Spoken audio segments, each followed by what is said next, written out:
ships in the future for sure.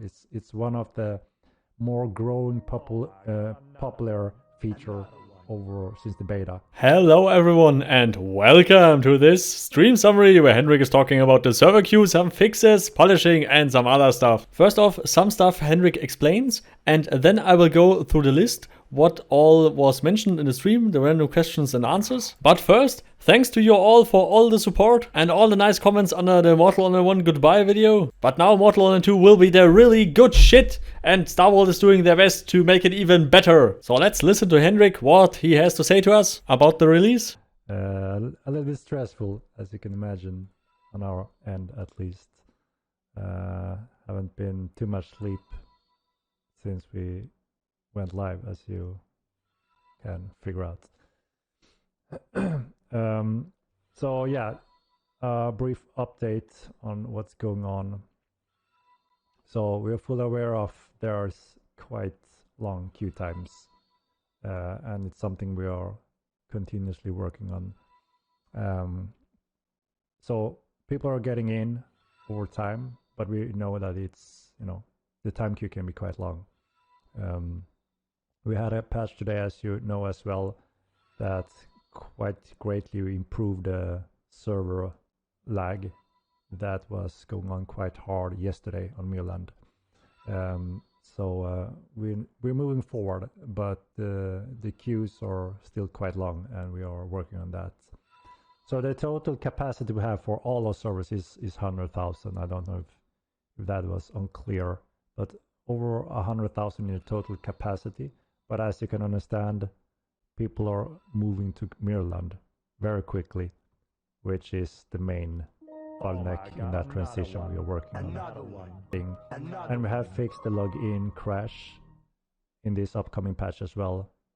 And if everything goes as planned, we plan to deploy this patch tomorrow.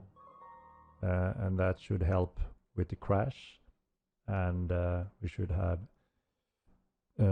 much better capacity on the distribution on the mainland, Mirland. Game can't support 8K. How did you plan on supporting 100K? So, as we mentioned, the total capacity, including havens, is around 100,000. Mirland is not 100,000. And, we didn't know what to expect in terms of player population, which is just speculation. But when we get up to a few thousand players on Mirland, that means every minute someone is always logging out, because we have it's not a regionally based server, it's worldwide population. So that means over a period of say 10 minutes, there's about 100 to 200 people that have logged out for the day, which obviously instantly lets in that amount. We have a dynamic load indication on the server that is kind of the measurement of how many it wanna let into the game, and that is the capacity for certain areas of the game. When they are overloaded, that means performance may be affected. There could be great lags or similar, like it was yesterday, and that is like the determining factor of letting in more players. So as long as they're an even load spread out on Mirland, and the server isn't capped in terms of certain loads, that is when it lets in more players. And depending on where players are and what they do, this load varies a little bit. So those are the things we're working on. Again, distributing the loads over different machines and nodes. And we're deploying some of those tomorrow as well, to where we had pinpointed where that bottleneck of load is. I've also gathered quite a bit. What is, kind of the next thing on the map? What does the majority wants in the game? We have a list of magic schools. We're trying to read and see what are people most excited for when it comes to which is the next school. Same thing goes to other features like wagons to pull heavy resources, and ships is one of the big one also that is very, up there on the list. Magic School is one of the upcoming magic schools, and it allows you to there's quite a lot of focus on building and crafting your staff and how you bound your inner magical powers energy to this staff, and that works as your main key to casting spells. And yes, you will be able to wield and swing this staff, including hit with it, and cast magic from this staff. So it's an interesting school because it allows you to also actually do melee fights with that staff, but also cast spells. Every magic school have different and unique rules and styles. Ships in the future, for sure, it's one of the more growing popular feature over since the beta, and we are ourselves also very keen on getting ships into the world. And that is actually also one thing that, you know, we're trying to look at what helps our population to grow in the future. We know that we need more continents and lands to spread out players, but also ships with a system we're looking at also helps tremendously to bring players into the game world without interfering in certain types of hotspot loads, if that makes any sense. Then the stream crashed. Whoop. Sorry guys.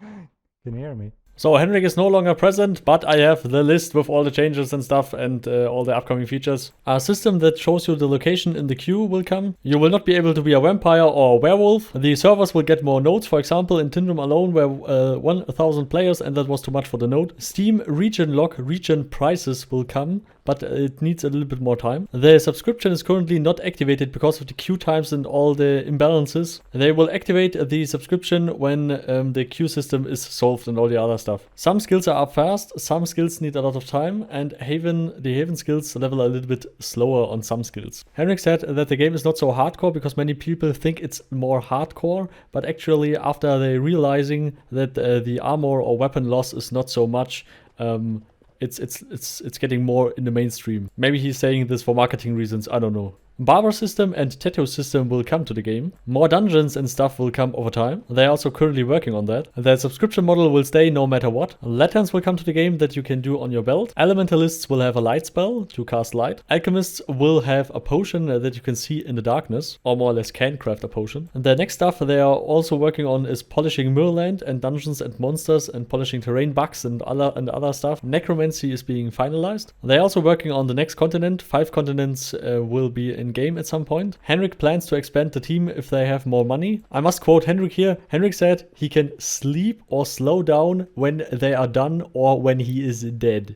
There will be maybe some PvP options in Haven as well, for example the duel function. Henrik dreams of 300,000 players. The Steam reviews are awesome. Half of Tindrum sunk underwater, and they will build that in the future, of course. Unreal Engine 5 will improve many stuff. The network solution is from Starworld, so the engine upgrade will more or less will improve the rendering and the graphics and some more other stuff. The player gear rendering, for example, is not an engine problem, but it's a network problem, and yeah, they are working on that. It's not so easy. Tower shield and kite shields will come to the game. Crossbows will be in the future. Crouching will be added, but not as a quick action that you can't use it in combat. Directional strikes will be settable on hotkeys. Henrik does the streams in his free time. Henrik is hardening it up against insults and stuff, because yeah, it's the internet, it's normal here. Sailing will come and an underwater continent and stuff. All this stuff is in the future. Henrik never say specific dates, times, years and whatever, so take it with a grain of salt. Maybe we have Flattery in the next 10 years, maybe not, no one knows, but I'm pretty sure that Starworld will deliver all the stuff Henrik says. The question is just when. So again, thanks to all your support, guys. We have 2 new supporters on the channel. Woo! Party hard! Paarthurnax, the Rimmer, the Sky Rimmer, sorry. And Rhonus, the Ambitionist. The ambitious. You know what I mean. And this box is getting bigger and bigger. So special thanks to all the supporters. Carmel, Professor O, Slamif Gaming, Donski, Rhonus, Paarthurnax, and you, and all the others, of course. So Paarthurnax and Rhonus party hard, and see you all next time. Goodbye!